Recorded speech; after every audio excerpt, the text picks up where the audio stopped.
Hi everyone, ಎಲ್ರಿಗೂ share ಮಾಡ್ರಿ, subscribe ಆಗಿ, ಲೈಕ್ ಮಾಡ್ರಿ. ಕೆ ಎ ಬೋರ್ಡ್ ನಡೆಸಿರುವಂತ ಕ್ವಶನ್ಸ್, ಪ್ರೀವಿಯಸ್ ಕ್ವಶನ್ಸ್ ಗಳನ್ನ ಡಿಸ್ಕಷನ್ ಮಾಡ್ಕೊಂತ ಹೋಗೋಣ.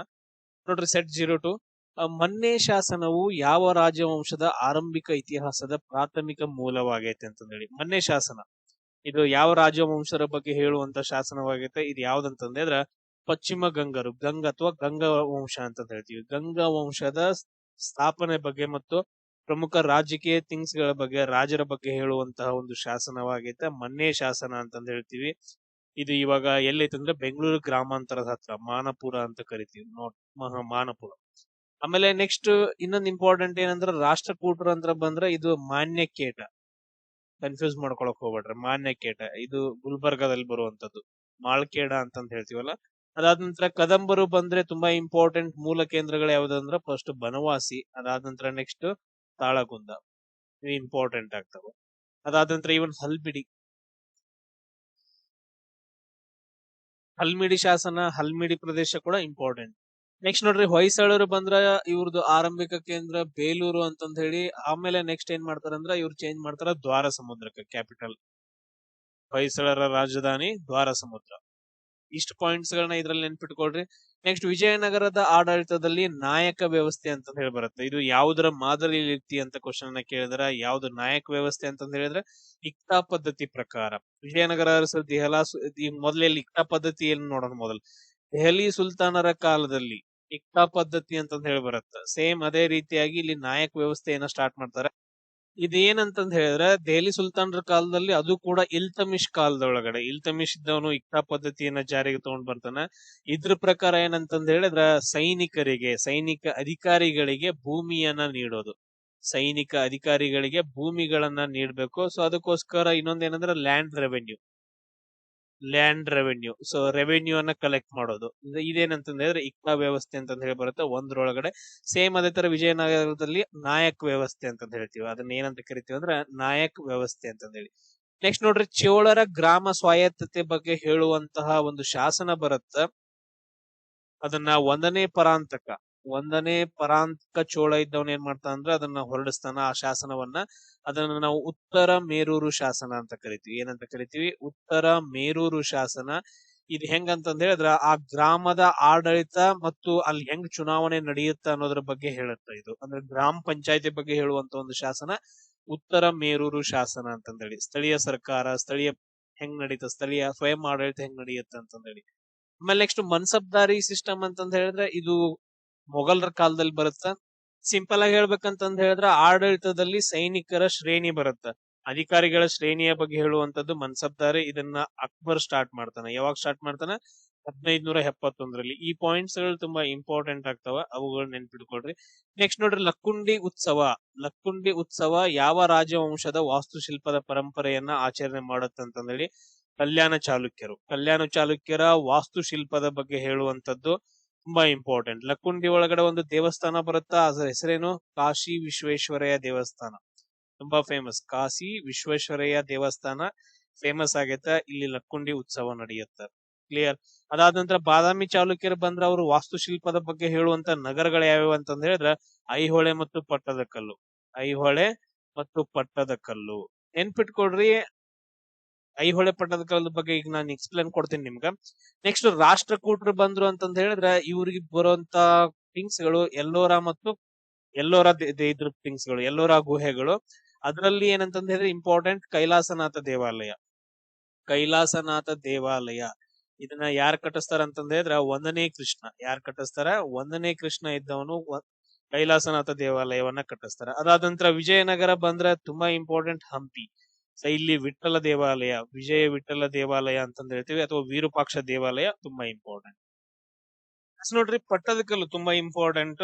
ಇದು ಬಾಗಲಕೋಟೆ ಜಿಲ್ಲೆಯಲ್ಲಿ ಬರುತ್ತೆ. ಎಲ್ಲಿ ಬರುತ್ತೆ? ಬಾಗಲಕೋಟೆ ಜಿಲ್ಲೆ ಒಳಗಡೆ ಬರುತ್ತೆ. ಅದು ಇಂಪಾರ್ಟೆಂಟ್. ಇನ್ನೊಂದೇನಂದ್ರೆ ಮಲಪ್ರಭಾ ನದಿಯ ದಡದಲ್ಲಿ. ಯಾವ ನದಿಯ ದಡದಲ್ಲಿ? ಮಲಪ್ರಭಾ ನದಿಯ ದಡದಲ್ಲಿ ಬರುವಂತಹ ಒಂದು ತಾಣವಾಗೈತೆ. ಇದು ಬಾದಾಮಿ ಚಾಲುಕ್ಯರ ರಾಜವಂಶಕ್ಕೆ ಸೇರಿದಂತಹ ಒಂದು ಪ್ರದೇಶ ಅಂತಂದ್ ಹೇಳ್ತೀವಿ. ಇದನ್ನ 1987ರಲ್ಲಿ ಒಂದು ಯುನೆಸ್ಕೋ ಪಾರಂಪರಿಕ ತಾಣವಾಗಿ ಇದನ್ನ ಗುರುತಿಸಲಾಗೈತೆ. ಯಾವಾಗ? 1987ರಲ್ಲಿ. ಈ ಪಾಯಿಂಟ್ ಅನ್ನ ನೆನ್ಪಿಟ್ಕೋಬೇಕು. ಅದಾದ ನಂತರ ಇಲ್ಲಿ ನಾಗರ ಮತ್ತು ದ್ರಾವಿಡ ಶೈಲಿಗಳ ದೇವಾಲಯಗಳು ಕಂಡು ಬರ್ತಾವ. ಅದಾದ ನಂತರ ಇನ್ನೊಂದು ಬರುತ್ತಾ ಐಹೊಳೆ. ಈ ಐಹೊಳೆಯನ್ನ ನಾವು ಏನಂತ ಕರಿತೀವಿ? ಭಾರತೀಯ ದೇವಾಲಯದ ತೊಟ್ಟಿಲು ಅಂತಂದ್ ಹೇಳಿ, ಭಾರತೀಯ ದೇವಾಲಯಗಳ ತೊಟ್ಟಿಲು ಅಂತಂದ್ ಹೇಳಿ, ವಾಸ್ತುಶಿಲ್ಪದ ತೊಟ್ಟಿಲು ಅಂತಂದ್ ಹೇಳಿ ಕರಿತೀವಿ. ಇದೊಂದು ಪಾಯಿಂಟ್ ಅನ್ನ ನೆನ್ಪಿಟ್ಕೊಳ್ರಿ. ಅದಾದ ನಂತರ ಕೆಲವೊಂದು ದೇವಾಲಯಗಳು ಬರ್ತಾವ, ಇಂಪಾರ್ಟೆಂಟ್ ಆಗಿರುವಂತ ದೇವಾಲಯಗಳು. ಮೊದಲು ಯಾವ್ದಂತಂದ್ ಹೇಳಿದ್ರ ವಿರೂಪಾಕ್ಷ ದೇವಾಲಯ. ಫಸ್ಟ್ ಒನ್ ಯಾವ್ದಂತಂದ್ ಹೇಳಿದ್ರ ವಿರೂಪಾಕ್ಷ ದೇವಾಲಯ ಬರುತ್ತೆ. ಈ ವಿರೂಪಾಕ್ಷ ದೇವಾಲಯ ಬಾಳ ಅಂದ್ರ ಬಾಳ ಇಂಪಾರ್ಟೆಂಟ್. ಇದು ಎಲ್ಲಿ ಬರುತ್ತಂದ್ರ ಹಂಪಿ ಒಳಗಡೆ. ಇದನ್ನ ಯಾರು ಕಟ್ಟಿಸ್ತಾರ ಅಂತಂದ್ ಹೇಳಿದ್ರ ಎರಡನೇ ವಿಕ್ರಮಾದಿತ್ಯನ ಹೆಂಡತಿಯಾದಂತಹ ಲೋಕಮಹಾದೇವಿ. ಯಾರು ಕಟ್ಟಿಸ್ತಾರ? ಎರಡನೇ ವಿಕ್ರಮಾದಿತ್ಯನ ಹೆಂಡತಿಯಾದಂತಹ ಲೋಕಮಹಾದೇವಿ ಕಟ್ಟಿಸ್ತಾಳ. ಅದಾದ ನಂತರ ಇನ್ನೊಂದ್ ಬರುತ್ತಾ ಮಲ್ಲಿಕಾರ್ಜುನ ದೇವಾಲಯ ಅಂತಂದ್ ಹೇಳಿ. ಇನ್ನೊಂದ್ ಯಾವ್ದಂತಂದ್ ಹೇಳಿದ್ರ ಮಲ್ಲಿಕಾರ್ಜುನ ದೇವಾಲಯ ಅಂತಂದ್ ಹೇಳಿ ಬರುತ್ತ. ಇದನ್ನು ಕೂಡ ಯಾರು ಕಟ್ಟಿಸ್ತಾರ ಅಂತಂದ್ ಹೇಳಿದ್ರೆ ಎರಡನೇ ವಿಕ್ರಮಾದಿತ್ಯನ ಇನ್ನೊಬ್ಬಳ ಹೆಂಡತಿಯಾದಂತಹ ತ್ರೈಲೋಕ್ಯ ದೇವಿ ಅಂತಂದ್ ಹೇಳ್ತೀವಿ. ಯಾರೋ ತ್ರೈಲೋಕ್ಯ ಮಹಾದೇವಿ ಅಂತಂದ್ ಹೇಳ್ತೀವಿ. ಈ ದೇವಾಲಯವನ್ನ ತ್ರೈಲೋಕ್ಯ ದೇವಾಲಯ ಅಂತ ಕೂಡ ಕರೀತಾರ. ಇನ್ನೊಂದು ಇಂಪಾರ್ಟೆಂಟ್ ಬರುತ್ತ ಸಂಗಮೇಶ್ವರ ದೇವಾಲಯ ಅಂತಂದ್ ಹೇಳಿ. ಇನ್ನೊಂದ್ ಯಾವ್ದು? ಸಂಗಮೇಶ್ವರ ದೇವಾಲಯ. ಇದನ್ನ ಯಾರು ಕಟ್ಟಿಸ್ತಾರ ಅಂತಂದ್ ಹೇಳಿದ್ರೆ ಚಾಲುಕ್ಯರ ಮಹಾರಾಜನಾದಂತಹ ವಿಜಯಾದಿತ್ಯ ಕಟ್ಟಿಸ್ತಾನ. ಯಾರು ಕಟ್ಟಿಸ್ತಾರ? ವಿಜಯಾದಿತ್ಯ. ಇಷ್ಟು ಪಾಯಿಂಟ್ಸ್ ಗಳು ಏನಂತಂದ್ರೆ ಪಟ್ಟದಕಲ್ಲಿನಲ್ಲಿ ಬರುವಂತಹ ಕೆಲವೊಂದು ಇಂಪಾರ್ಟೆಂಟ್ ಟೆಂಪಲ್ಸ್ ಗಳು ಯಾರು ರಾಜರು ಕಟ್ಟಿಸ್ತಾರ ಅಂತಂದ್ ಹೇಳಿ. ನೆಕ್ಸ್ಟ್ ನೋಡ್ರಿ, ಭಟ್ಕಳದಲ್ಲಿ ಪೋರ್ಚುಗೀಸ್ ಕಾರ್ಖಾನೆಯನ್ನ ನಿರ್ಮಿಸಲು ಅಂದ್ರ ಫರ್ಮಾನುಗಳನ್ನ ನೀಡಿದಂತಹ ಬಿಜಾಪುರದ ಸುಲ್ತಾನ ಯಾರು ಅಂತಂದ್ ಹೇಳಿ ಪೋರ್ಚುಗೀಸರಿಗೆ ನೀಡ್ತಾರ. ಆ ಸುಲ್ತಾನ ಯಾರು ಅಂತಂದ್ ಹೇಳಿ ಕೇಳಿದ ಯಾರಂತಂದ್ ಹೇಳಿದ್ರೆ ಇಬ್ರಾಹಿಂ ಆದಿಲ್ ಶಾ ಅಂತಂದ್ ಹೇಳಿ. ಇಬ್ರಾಹಿಂ ಆದಿಲ್ ಶಾ ಒಂದನೇ ಅವನು. ಇಬ್ರಾಹಿಂ ಆದಿಲ್ ಶಾ ಎರಡನೇ ಅವ್ರನ್ನ ನಾವು ಏನಂತ ಕರಿತೀವಿ ಅಂದ್ರೆ ಜಗದ್ಗುರು ಬಾದ್ಶಾ ಅಂತಂದ್ ಹೇಳಿ ಕರೀತಾರೆ. ಇವ್ರನ್ನ ಏನಂತ ಕರೀತಾರೆ ಅಂದ್ರ ಜಗದ್ಗುರು ಬಾದ್ಶಾ ಅಂತಂದ್ ಹೇಳಿ. ಬಿಜಾಪುರ ಸುಲ್ತಾನರಲ್ಲಿ ಬಾಳ ಅಂದ್ರ ಬಾಳ ಫೇಮಸ್ ಇವರು.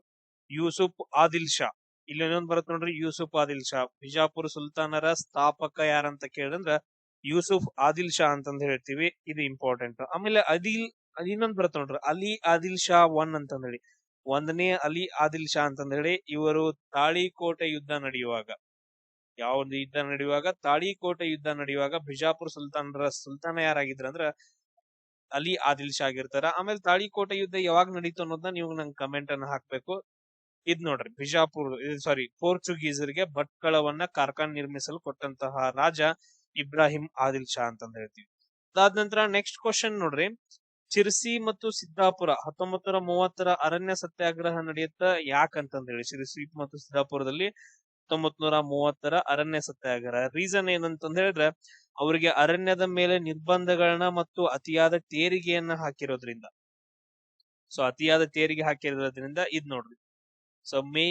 ಮೇಯುವಿಕೆ ತೆರಿಗೆ ಅಥವಾ ಅರಣ್ಯದ ಮೇಲಿನ ತೆರಿಗೆಯನ್ನ ಜಾಸ್ತಿ ಹಾಕಿರ್ತಾರ. ಆ ರೀಸನ್ಗೋಸ್ಕರ ಸಿರ್ಸಿ ಮತ್ತು ಸಿದ್ದಾಪುರದಲ್ಲಿ ಒಂದು ಹೋರಾಟ ನಡೆಯುತ್ತ 1930 ಅದೇ ಟೈಮ್ ಅಲ್ಲಿ 1930 ಮಹಾತ್ಮ ಗಾಂಧೀಜಿಯವರು ದಂಡಿ ಸತ್ಯಾಗ್ರಹ, ಇನ್ನೊಂದ್ ಯಾವ್ದಂತಂದ್ ಹೇಳಿದ್ರೆ ಕಾನೂನು ಭಂಗ ಚಳವಳಿ, ಕಾನೂನು ಭಂಗ ಚಳವಳಿಯನ್ನ ಆರಂಭ ಮಾಡಿರ್ತಾರ ಇದೇ ಟೈಮ್ ಒಳಗಡೆ.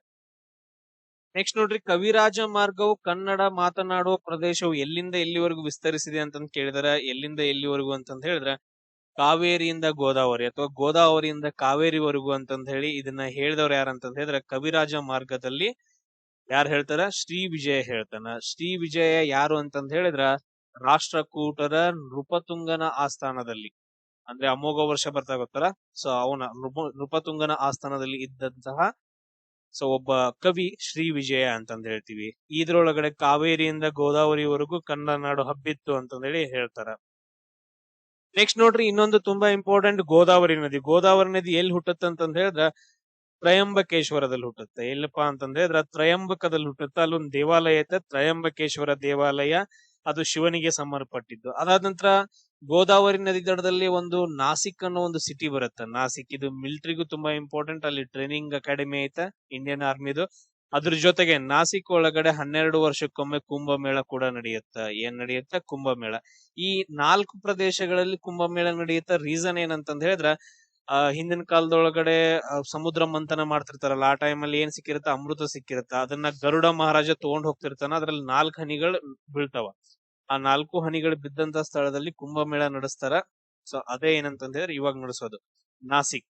ಒಳಗಡೆ 12 ವರ್ಷಕ್ಕೊಮ್ಮೆ ಕುಂಭಮೇಳ ನಡೆಯುತ್ತೆ. ಆಮೇಲೆ ಇದು ಬಂಗಾಳ ಕೊಲ್ಲಿಯನ್ನ ಹೋಗಿ ಸೇರುತ್ತೆ. ಅದಾದ ನಂತರ ಕಾವೇರಿ ಎಲ್ಲಿ ಹುಟ್ಟುತ್ತ ಅಂತಂದ್ ಹೇಳಿ ನನಗೊಂದು ಕಮೆಂಟ್ ಅನ್ನ ಹಾಕ್ರಿ. ನೆಕ್ಸ್ಟ್ ನೋಡ್ರಿ ಕ್ವಶನ್. ಕೊನೆಯ ವಿಜಯನಗರ ಚಕ್ರವರ್ತಿ ಮೂರನೇ ಶ್ರೀರಂಗನ ಅಂದ್ರೆ ಕೊನೆಯ ಚಕ್ರವರ್ತಿ ಆದಂತಹ ಮೂರನೇ ಶ್ರೀರಂಗನಿಗೆ ಆಶ್ರಯ ನೀಡಿದ ಕೆಳದಿ ನಾಯಕ ಯಾರು ಅಂತಂದ್ ಹೇಳಿ. ಮೂರನೇ ಶ್ರೀರಂಗನಿಗೆ ಆಶ್ರಯ ನೀಡಿದಂತಹ ಕೆಳದಿ ನಾಯಕ ಯಾರಂತಂದ್ ಹೇಳಿದ್ರ ಶಿವಪ್ಪ ನಾಯಕ ಅಂತಂದ್ ಹೇಳ್ತೀವಿ. ಯಾರಂತಂದ್ ಹೇಳಿದ್ರ ಶಿವಪ್ಪ ನಾಯಕ, ವಿಜಯನಗರ ಸಾಮ್ರಾಜ್ಯದ ಕೊನೆಯ ದೊರೆ. ಟೋಟಲ್ ಆಗಿ ಏನಂತಂದ್ ಹೇಳಿದ್ರೆ ವಿಜಯನಗರ ಸಾಮ್ರಾಜ್ಯದಲ್ಲಿ 4 ವಂಶಗಳು ಬರ್ತಾವೆ. ಯಾವ್ಯಾವು? ಸಂಗಮ, ಸಾಳುವ, ತುಳುವ ಮತ್ತು ಅರವೀಡು ಅಂತಂದ್ ಹೇಳಿ. ಅರವೀಡು, ಈ ಅರವೀಡುದ್ರಲ್ಲಿ ಒಳಗಡೆ ಲಾಸ್ಟ್ ವ್ಯಕ್ತಿ ಯಾರಂತಂದ್ ಹೇಳಿದ್ರೆ ಶ್ರೀರಂಗ ಅಂತಂದ್ ಹೇಳಿ. ಇವನ್ಗೆ ಏನಂತಂದ್ ಹೇಳಿದ್ರೆ ಆಶ್ರಯ ನೀಡ್ತಾರೆ ಯಾರ? ಶಿವಪ್ಪ ನಾಯಕ ಅಂತಂದ್ ಹೇಳಿ. ವೆಂಕಟಪ್ಪ ನಾಯಕ ಇವರು ಕೆಳದಿ ನಾಯಕರಲ್ಲೇ ಬರ್ತಾರೆ, ಶಿವಪ್ಪ ನಾಯಕಕ್ಕಿಂತ ಮೊದಲು. ಆಮೇಲೆ ಇವರು ಕೂಡ ವೀರಭದ್ರ ನಾಯಕ, ಸೋಮೇಶ್ವರ ನಾಯಕ ಇವರೆಲ್ಲ ಕೆಳದಿ ಸಾಮ್ರಾಜ್ಯದ ರಾಜರು, ದೊರೆಗಳಾಗಿರ್ತಾರ. ಇಷ್ಟೇ ಪಾಯಿಂಟ್ ನೆನ್ಪಿಟ್ಕೊಳ್ರಿ. ಅದಾದ ನಂತರ ಹುಬ್ಬಳ್ಳಿಯ ಸಿದ್ಧಾರೂಢ ಮಠವು ಯಾವ ಧಾರ್ಮಿಕ ಸಂಪ್ರದಾಯವನ್ನ ಪ್ರತಿನಿಧಿಸುತ್ತೆ ಅಂತಂದ್ ಹೇಳಿ. ಯಾವ್ದಂದ್ರ ಲಿಂಗಾಯತ ಅದ್ವೈತ ಸಂಶ್ಲೇಷಣೆ ಅಂತಂದೇಳಿ. ಈ ತರ ಕ್ವಶನ್ಸ್ ಗಳನ್ನ ಕೊಟ್ಟು ಲಾಂಗೆಸ್ಟ್ ಆನ್ಸರ್ ಕೊಟ್ರಂದ್ರೆ ಅದು ಯಾವಾಗ್ಲೂ ರೈಟ್ ಆಗಿರುತ್ತೆ.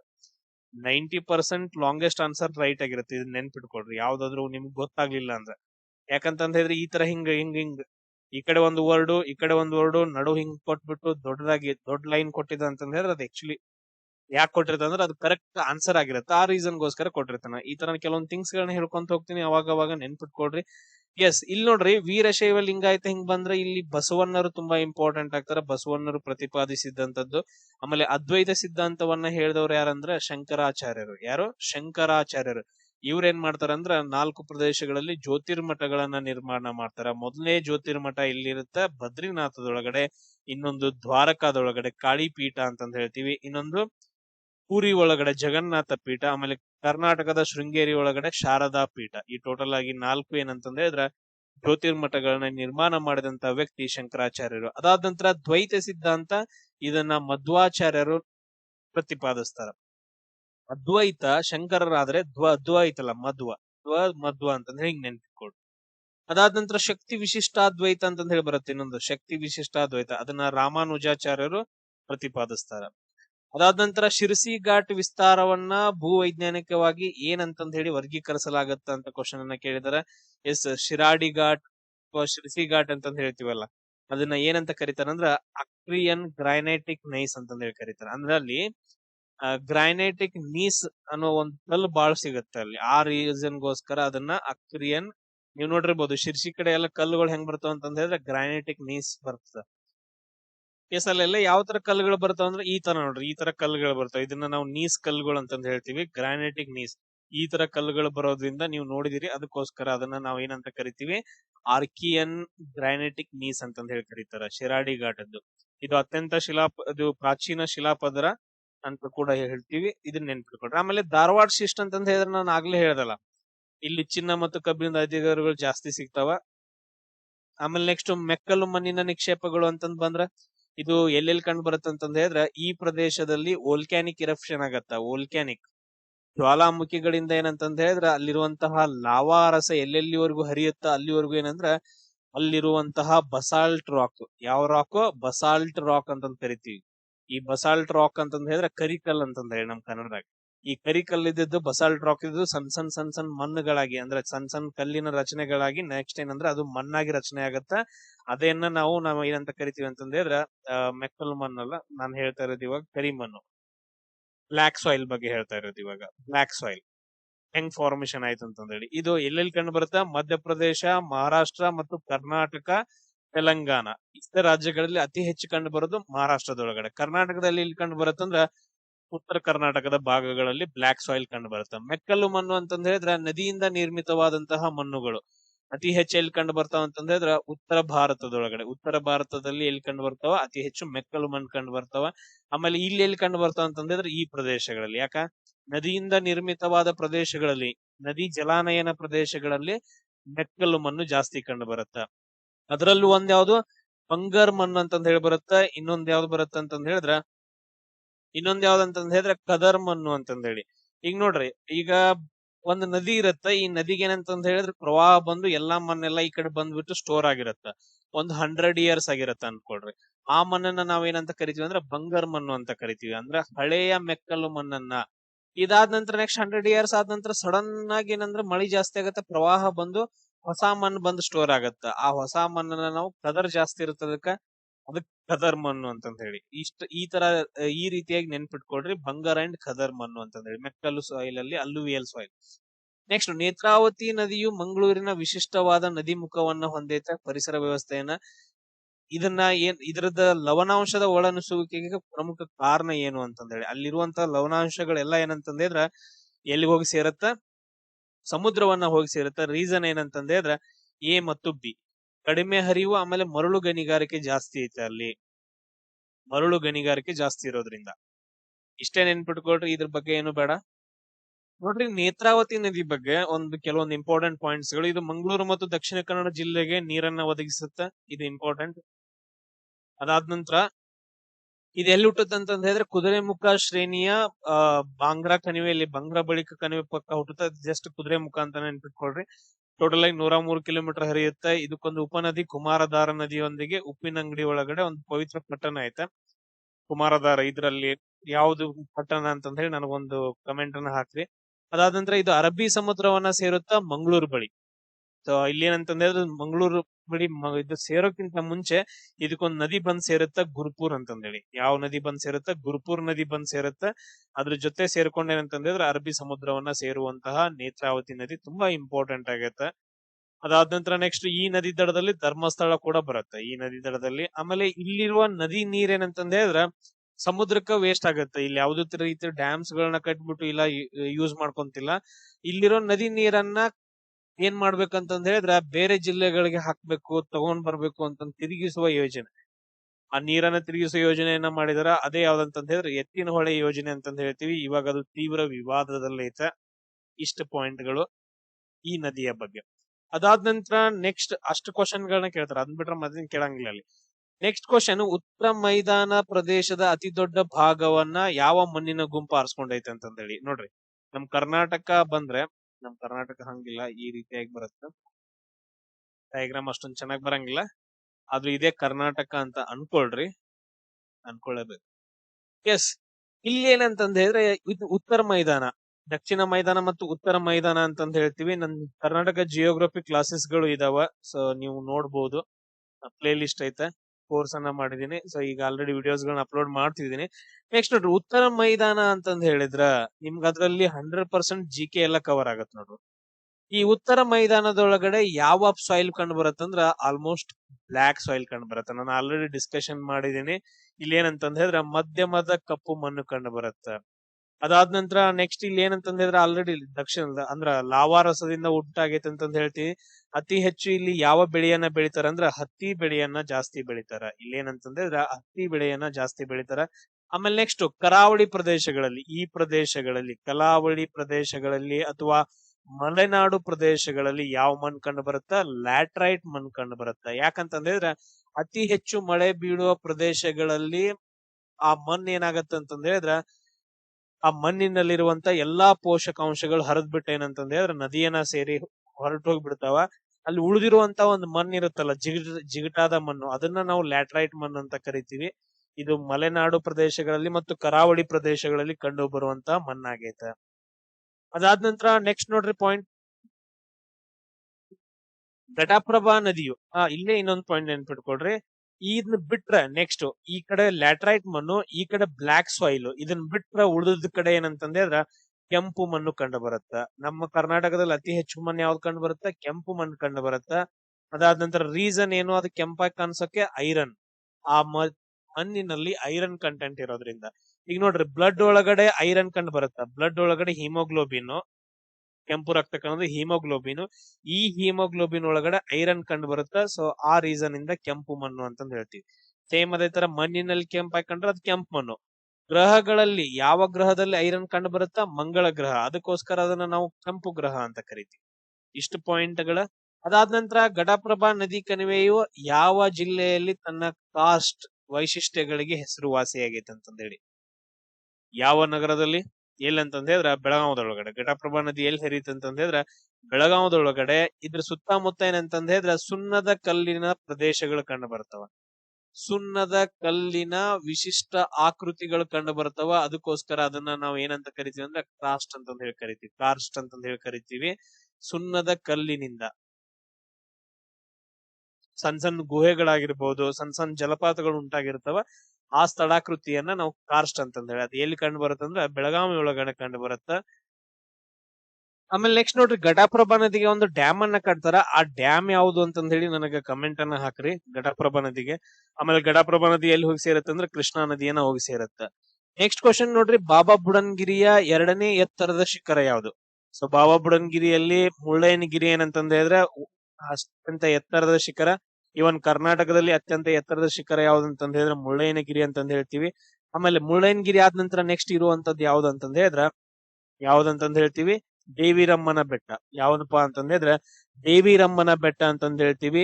ಬಾಬಾ ಬುಡನ್ಗಿರಿ ಒಳಗಡೆ ಬರುತ್ತೆ. ಬಾಬಾ ಬುಡನ್ಗಿರಿಯ 2ನೇ ಅತಿ ಎತ್ತರದ ಶಿಖರ ದೇವಿರಮ್ಮನ ಬೆಟ್ಟ, ಬಾಬಾ ಬುಡನ್ಗಿರಿ ಒಳಗಡೆ, ಬೇರೆ ಕಡೆ ಅಲ್ಲ. ಅದಾದ ನಂತರ ಇದು ಎಲ್ಲಿ ಕಂಡು ಬರುತ್ತಂದ್ರ ಚಿಕ್ಕಮಗಳೂರದಲ್ಲಿ. ಇದು ಕ್ವಶನ್ ಕೇಳ್ಬೋದು ನಿಮ್ಗೆ, ಎಲ್ಲಿ? ಚಿಕ್ಕಮಗಳೂರು ಒಳಗಡೆ ಕಂಡು ಬರ್ತಾವ. ಇವು ತುಂಬಾ ಫೇಮಸ್. ಆಮೇಲೆ ನೆಕ್ಸ್ಟ್ ಅದೇ ತರ ನೆಕ್ಸ್ಟ್ ಕೆಮ್ಮನ್ಗುಂಡಿ ಅಂತಂದೇಳಿ, ಇದೊಂದು ಗಿರಿಧಾಮ. ಕೆಮ್ಮನ್ಗುಂಡಿ ಏನಂತಂದ್ರೆ ಇದೊಂದು ಗಿರಿಧಾಮ. ಅದಾದ ನಂತರ ಗಾಳಿಕೆರೆ ಅನ್ನೋದೇನಂತ ಒಂದು ಕೆರೆ, ಒಂದು ಸಣ್ಣದ ಕೆರೆ ಕಂಡು ಬರುತ್ತೆ ಅಲ್ಲಿ. ಆಮೇಲೆ ದತ್ತಪೀಠ, ಇದೊಂದು ಸಾಂಸ್ಕೃತಿಕ ಸ್ಥಾನ. ಅದಾದ ನಂತರ ಕಾವೇರಿ ನದಿಯು ಎಲ್ಲಿ ಶಿಂಷಾ ಮತ್ತು ಹೇಮಾವತಿ ಸಂಗಮದ ಸಮೀಪ ಕವಲೊಡೆಯುತ್ತೆ ಅಂತಂದೇಳಿ ಕ್ವಶನ್ ಅನ್ನ ಕೇಳಿದಾರ. ಕಾವೇರಿ ನದಿ ವಿಭಜನೆ ಆಗತ್ತೆ ಎಲ್ಲಿ? ಶಿಂಷಾ ಮತ್ತು ಹೇಮಾವತಿ ಸಂಗಮದ ಸಮೀಪ. ಅದು ಎಲ್ಲಿ ಅಂತ ಕ್ವಶನ್ ಅನ್ನ ಕೇಳಿದಾರ. ಇದು ಶಿವನ ಸಮುದ್ರ ದ್ವೀಪವನ್ನ ತಲುಪಿದಾಗ. ನೋಡ್ರಿ ಏನಂತಂದ್ರೆ ಶಿಂಷಾ ಮತ್ತು ಹೇಮಾವತಿ ನದಿಗಳು, ಹೇಮಾವತಿ ಮತ್ತು ಶಿಂಷಾ ನದಿಗಳು ಬಂದ್ ಸೇರ್ತಾವ. ಅದಾದ ನಂತರ ನೆಕ್ಸ್ಟ್ ಏನಂತಂದ ಹೇಳಿದ್ರ ನದಿ ಕವಲೊಡೆದು ಒಂದು ದ್ವೀಪವನ್ನ ಸೃಷ್ಟಿ ಮಾಡತ್ತೆ ಈ ರೀತಿಯಾಗಿ.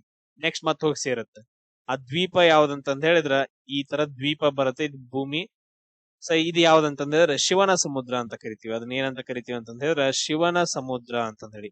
ವಿಭಜನೆಯಾಗಿ ಇಲ್ಲಿ 2 ಏನಂತಂದ ಹೇಳಿದ್ರ ಇದು ಬರ್ತಾವ, ಜಲಪಾತಗಳ ಬರ್ತಾವ. ಆ ಜಲಪಾತಗಳು ಯಾವ ಅಂತಂದ ಹೇಳಿದ್ರ ಗಗನಚುಕ್ಕಿ ಮತ್ತು ಭರಚುಕ್ಕಿ. ಗಗನಚುಕ್ಕಿ ಮತ್ತು ಭರಚುಕ್ಕಿ ಅನ್ನೋ 2 ಏನಂತಂದ ಹೇಳಿದ್ರ ಜಲಪಾತಗಳು ಸೃಷ್ಟಿಯಾಗಿದಾವ ಎಲ್ಲಿ? ಶಿವನ ಸಮುದ್ರದ ಹತ್ರ. ಇಲ್ಲಿ ಏನ್ ಮಾಡ್ತಾರ ಅಂದ್ರೆ ಶಿವನ ಸಮುದ್ರದಲ್ಲಿ ವಿದ್ಯುತ್ ಅನ್ನ ತಯಾರು ಮಾಡ್ತಾರ. ಯಾವ ವರ್ಷ ಅಂತಂದ ಹೇಳಿ ನನ್ಗ ನೀವು ಕಮೆಂಟ್ ಅನ್ನ ಹಾಕ್ಬೇಕು. ಇಲ್ಲಿ ವಿದ್ಯುತ್ ಅನ್ನ ತಯಾರು ಮಾಡಿ ಯಾವ ನಗರಕ್ಕೆ ಕಳಿಸ್ತಾರ? ಅದನ್ನ ಬೆಂಗಳೂರು ನಗರಕ್ಕೆ ಕಳಿಸ್ತಾರ. ಅದಾದ ನಂತರ ನೆಕ್ಸ್ಟ್ ಇನ್ನೊಂದ್ ಯಾವ್ದಂತಂದ ಹೇಳಿದ್ರೆ ಶ್ರೀರಂಗಪಟ್ಟಣ. ಇದು ದ್ವೀಪ. ಇಲ್ಲೂ ಕೂಡ ಏನಂತಂದ ಹೇಳಿದ್ರೆ ಕಾವೇರಿ ನದಿಯಿಂದ ನಿರ್ಮಾಣವಾದಂತಹ ದ್ವೀಪ ಶ್ರೀರಂಗಪಟ್ಟಣ ಅಂತಂದ ಹೇಳ್ತೀವಿ. ಮುಂದ್ ಬಂದ ಶಿವನ ಸಮುದ್ರ ಇದು ಶ್ರೀರಂಗಪಟ್ಟಣ. ಈ ಶ್ರೀರಂಗಪಟ್ಟಣದಲ್ಲಿ ರಂಗನಾಥ ಸ್ವಾಮಿ ದೇವಾಲಯ ಕಂಡು ಬರುತ್ತೆ. ನೆಕ್ಸ್ಟ್ ಕಾವೇರಿ ನದಿಯ 3ನೇ ದ್ವೀಪ ಯಾವ್ದಂತಂದ ಹೇಳಿದ್ರೆ ಶ್ರೀರಂಗಂ ಅಂತಂದ ಹೇಳ್ತೀವಿ. ಇದು ತಮಿಳುನಾಡದಲ್ಲಿ ಕಂಡು ಬರುತ್ತೆ. ಇಲ್ಲಿ ತಮಿಳುನಾಡದಲ್ಲಿ. ಆಮೇಲೆ ನೆಕ್ಸ್ಟ್ ಇನ್ನೊಂದು ಕೃಷ್ಣರಾಜಸಾಗರ ಡ್ಯಾಮ್ ಅಂತಂದ ಹೇಳ್ತೀವಿ. ಇದು ಯಾವ ನದಿ ಕಂಡು ಬರುತ್ತೆ ಅಂದ್ರೆ ಕಾವೇರಿ ನದಿ ಕಂಡು ಬರುತ್ತೆ. ಇಷ್ಟೇ ಪಾಯಿಂಟ್ಸ್ ಗಳು ಕಾವೇರಿ ನದಿ ಬಗ್ಗೆ. ನೆಕ್ಸ್ಟ್ ನೋಡ್ರಿ, ಕರ್ನಾಟಕದ ಭೂಕಂಪನ ವಲಯ ನಿರ್ಧಾರದ ಪ್ರಕಾರ ಕಲಬುರ್ಗಿ ಯಾವ ವಲಯದಲ್ಲಿ ಕಂಡು ಬರುತ್ತೆ? ಯಾವ ವಲಯದೊಳಗಂತಂದ ಹೇಳಿದ್ರ 3ನೇ ವಲಯದಲ್ಲಿ ಕಂಡು ಬರುತ್ತೆ. ಇಲ್ಲಿ ಏನಂತಂದ ಹೇಳಿದ್ರ 3ನೇ ವಲಯ. ಅದಾದ ನಂತರ ನೆಕ್ಸ್ಟ್ ಈಗ ನೋಡ್ರಿ, ವಲಯ 1 ಅಂತಂದ ಹೇಳಿದ್ರ ವಲಯ 1 ಅಂತಂದ ಹೇಳಿದ್ರ ಅತಿ ಕಡಿಮೆ, ಅಲ್ಲಿ ಆಗೋದೇ ಇಲ್ಲ ಅಂತ ಅನ್ಕೊಳ್ರಿ, ಭೂಕಂಪ ಆಗೋದೇ ಇಲ್ಲ. 2ನೇ ವಲಯ ಅಂತಂದ ಹೇಳಿದ್ರ ಅತಿ ಕಡಿಮೆ ಅಂತಂದ ಹೇಳ್ತೀವಿ, ಅತಿ ಕಡಿಮೆ ಅಪಾಯವನ್ನು ಹೊಂದಿರೋದು. 3ನೇ ವಲಯ ಅಂತಂದ ಹೇಳಿದ್ರ ಒಂದ್ ಸ್ವಲ್ಪ ಜಾಸ್ತಿ. ಸೊ 3ನೇ ಏನಂತಂದ ಹೇಳಿದ್ರ ಜಾಸ್ತಿ. ಅದಾದ ನಂತರ ನೆಕ್ಸ್ಟ್ 4ನೇ ವಲಯ ಅಂತಂದ ಹೇಳಿದ್ರೆ 3ನೇ ವಲಯದ ಪ್ರಕಾರ ಏನಂತಂದ ಹೇಳಿದ್ರ ಮಧ್ಯಮ ಭೂಕಂಪನ ವಲಯ ಅಂತ ಕರಿತೀವಿ. ಮಧ್ಯಮ ಅಪಾಯವಿರುವುದು, ಮಧ್ಯಮ ಅಪಾಯ. ಅದಾದ ನಂತರ ನೆಕ್ಸ್ಟ್ 4ನೇದು ಏನಂತಂದ ಹೇಳಿದ್ರೆ ಹೆಚ್ಚಿನ ವಲಯ, ಹೆಚ್ಚಿನ ಅಪಾಯವಿರುವುದು. ಇಲ್ಲಿ ಹಿಮಾಲಯ ಪರ್ವತಗಳು ಕಂಡು ಬರ್ತಾವ ಇಲ್ಲಿ. ನೆಕ್ಸ್ಟ್ ಇನ್ನೊಂದೇನಂತಂದ ಹೇಳಿದ್ರೆ 5ನೇದು ಅತ್ಯಂತ ಅಪಾಯಕಾರಿ, ಅತ್ಯಂತ ಅಪಾಯಕಾರಿ ವಲಯ ಅಂತ. ಜಸ್ಟ್ ನಿಮ್ಗೆ ಒಂದು ಜನರಲ್ ನಾಲೆಜ್ ಅಷ್ಟೇ. ನೆಕ್ಸ್ಟ್ ಕರ್ನಾಟಕ ಪಂಚಾಯತ್ ರಾಜ್ ಕಾಯ್ದೆ ಅಡಿಯಲ್ಲಿ, ಪಂಚಾಯತ್ ರಾಜ್ ಕಾಯ್ದೆ ಅಡಿ ಒಳಗಡೆ ಗ್ರಾಮ ಸಭೆಯು ಎಷ್ಟು ತಿಂಗಳಿಗೊಮ್ಮೆ ಸೇರ್ಬೇಕು? ಗ್ರಾಮ ಸಭೆ ಸೇರ್ಬೇಕಾಗತ್ತ. ಈ ಗ್ರಾಮ ಸಭೆ ಎಷ್ಟು ತಿಂಗಳಿಗೊಮ್ಮೆ ಸೇರ್ಬೇಕಂತಂದ್ರೆ ಅದ್ರ ಕನಿಷ್ಠ 6 ತಿಂಗಳಿಗೊಮ್ಮೆ ಸೇರ್ಲೇಬೇಕು. ಅಂದ್ರೆ ವರ್ಷದಲ್ಲಿ ಎಷ್ಟಾಗತ್ತ? 2 ಸಾರಿ ಏನಂತಂದ್ರೆ ಆಗತ್ತ. ಅದಾದ ನಂತರ ನೆಕ್ಸ್ಟ್ ನೋಡ್ರಿ,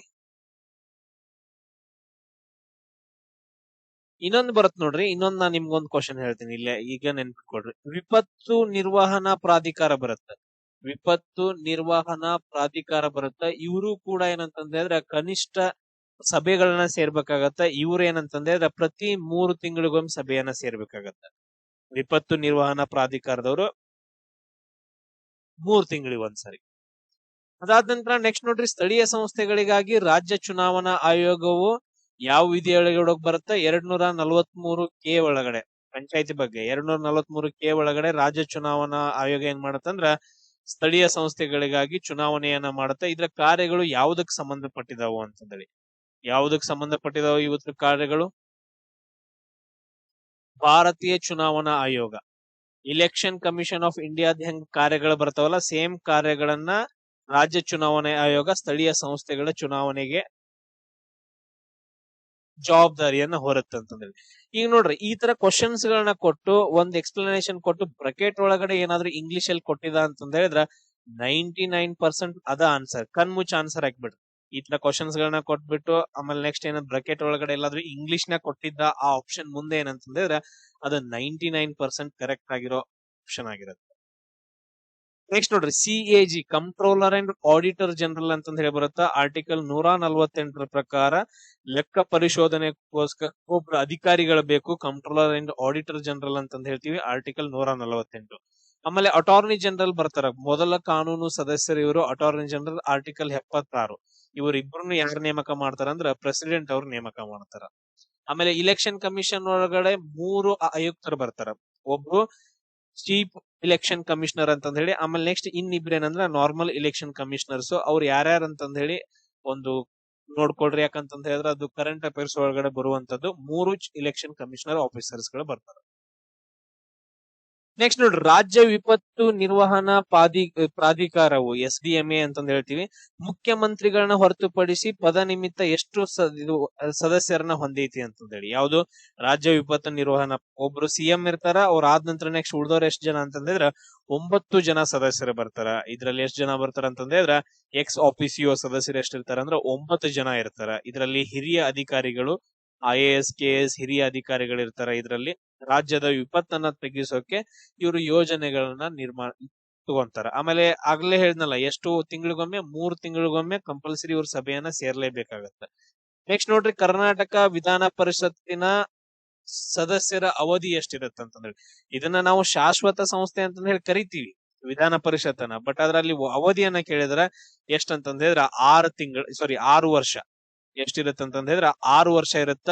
ಇದ್ರಲ್ಲಿ ಯಾರ್ದು 6 ವರ್ಷ ಮುಗ್ದಿರುತ್ತ ಅವ್ರದ್ದೇನಂತಂದ್ರೆ 2 ವರ್ಷಕ್ಕೊಮ್ಮೆ ಅವ್ರನ್ನ ತೆಗೆದು ಹಾಕ್ತಾ ಇರ್ತಾರ. 2 ವರ್ಷಗಳಿಗೊಮ್ಮೆ ಏನಂತಂದ್ರೆ ಪ್ರತಿ 2 ವರ್ಷಗಳಿಗೊಮ್ಮೆ 1.3 1/3 ಮೆಂಬರ್ನ ಸದಸ್ಯರು ನಿವೃತ್ತಿ ಆಗ್ತಾನೆ ಇರ್ತಾರೆ ಪ್ರತಿ 2 ವರ್ಷಕ್ಕೊಮ್ಮೆ. ಬಟ್ ಅದ್ರ ಒಂದ್ಸಾರಿ ಸೆಲೆಕ್ಷನ್ ಆದಂತಹ ಸದಸ್ಯರು ಏನಂತಂದ್ರೆ ಅವ್ರು ಕಂಪ್ಲೀಟ್ ಆಗಿ 6 ವರ್ಷ ಮುಗಿಸ್ಲೇಬೇಕು. ಈ ಪಾಯಿಂಟ್ ಅನ್ನ ನೆನ್ಪಿಟ್ಟು. ಅದಾದ ನಂತರ ನೆಕ್ಸ್ಟ್ ವಿಧಾನ ಪರಿಷತ್, ಇದು ವಿಧಾನಸಭೆದ ಎಷ್ಟಿರುತ್ತೆ? 5 ವರ್ಷ. ವಿಧಾನಸಭೆದ ಎಷ್ಟಿರುತ್ತೆ ಅಂತಂದ್ ಹೇಳಿದ್ರೆ 5 ವರ್ಷ ಅವಧಿ ಇರುತ್ತೈತೆ. ಅದಾದ ನಂತರ ಕೃಷಿ ಭಾಗ್ಯ ಯೋಜನೆಯು ಪಾಲಿ ಹೌಸ್ ಘಟಕಕ್ಕೆ ಕಡ್ಡಾಯವಾದ ನೀರಿನ ಮೂಲ ಯಾವುದು ಅಂತಂದ್ ಹೇಳಿ ಕೇಳಿದಾರೆ. ನೋಡ್ರಿ, ತುಂಬಾ ಇಂಪಾರ್ಟೆಂಟ್ ಆಗತ್ತೆ. ಕೃಷಿ ಭಾಗ್ಯ ಯೋಜನೆ ಒಳಗಡೆ ಏನ್ ಮಾಡ್ತಾರ? ಏನನ್ನ ನಿರ್ಮಾಣ ಮಾಡ್ತಾರ? ಕೃಷಿ ಹೊಂಡಗಳನ್ನ ನಿರ್ಮಾಣ ಮಾಡ್ತಾರ. ಏನನ್ನ ನಿರ್ಮಾಣ ಮಾಡ್ತಾರ ಅಂತಂದ್ರೆ ಕೃಷಿ ಹೊಂಡಗಳನ್ನ ನಿರ್ಮಾಣ ಮಾಡ್ತಾರ. ಸೊ ಅದಕ್ಕೋಸ್ಕರ ರೈತರಿಗೆ ಬರುವಂತ ಒಂದು ಯೋಜನೆ ಕೃಷಿ ಭಾಗ್ಯ ಯೋಜನೆ ಅಂತಂದ್ ಹೇಳ್ತೀವಿ. ಸೊ ಇದೇನಂತಂದ್ ಹೇಳಿದ್ರೆ ನಿಮ್ದು ಈ ಸೆಟ್ ಒಳಗಡೆ 20 ಕ್ವಶನ್ಸ್ ಗಳು. ನೆಕ್ಸ್ಟ್ ಸೆಟ್ ಅಲ್ಲಿ ಬರೋಣ. ನೆಕ್ಸ್ಟ್ ಇನ್ನು ಟಫ್ ಆಗಿರೋದು, ಆಮೇಲೆ ಸ್ಟೇಟ್ಮೆಂಟ್ ವೈಸ್ ಕ್ವಶನ್ಸ್ ಗಳನ್ನು ಕೂಡ ನಾನು ಕವರ್ ಮಾಡ್ಕೊಂತ ಹೋಗ್ತೀನಿ ನೆಕ್ಸ್ಟ್ ಬರುವಂತ ಸೆಟ್ಸ್ ಗಳಲ್ಲಿ. ಎಲ್ರಿಗೂ ಶೇರ್ ಮಾಡ್ರಿ, ಅದೇ ತರ ಸಬ್ಸ್ಕ್ರೈಬ್ ಆಗ್ರಿ. ಆಮೇಲೆ ಕರ್ನಾಟಕ ಜಿಯೋಗ್ರಫಿ ಅಂತಂದ್ ಹೇಳಿ ಒಂದು ಹೊಸ ಕೋರ್ಸ್ ಅನ್ನ ಸ್ಟಾರ್ಟ್ ಆಗೈತೆ. ನಾನು ವಿಡಿಯೋಸ್ ಗಳನ್ನ ಅಪ್ಲೋಡ್ ಮಾಡ್ತಿದ್ದೀನಿ. ಅದರಲ್ಲಿ ಆಲ್ರೆಡಿ ಆಗಿರುವಂತ ರೆಕಾರ್ಡೆಡ್ ಆಗಿರುವಂತ ಥಿಂಗ್ಸ್ ಗಳನ್ನ, ಅವುಗಳಲ್ಲಿ ಜನರಲ್ ನಾಲೆಜ್ GK ತುಂಬಾ ಕವರ್ ಆಗೈತೆ. ಆ ವಿಡಿಯೋಸ್ ಗಳನ್ನ ನೋಡ್ರಿ, ನಿಮ್ಗೆ ಇಷ್ಟ ಆಗತ್ತೆ. ಮ್ಯಾಪ್ ಮುಖಾಂತರ ನಾನು ಎಕ್ಸ್ಪ್ಲನೇಷನ್ ಅನ್ನ ಕೊಟ್ಟಿದ್ದೀನಿ. ನೆಕ್ಸ್ಟ್ ಕ್ಲಾಸ್ ಅಲ್ಲಿ ಸಿಗೋಣ.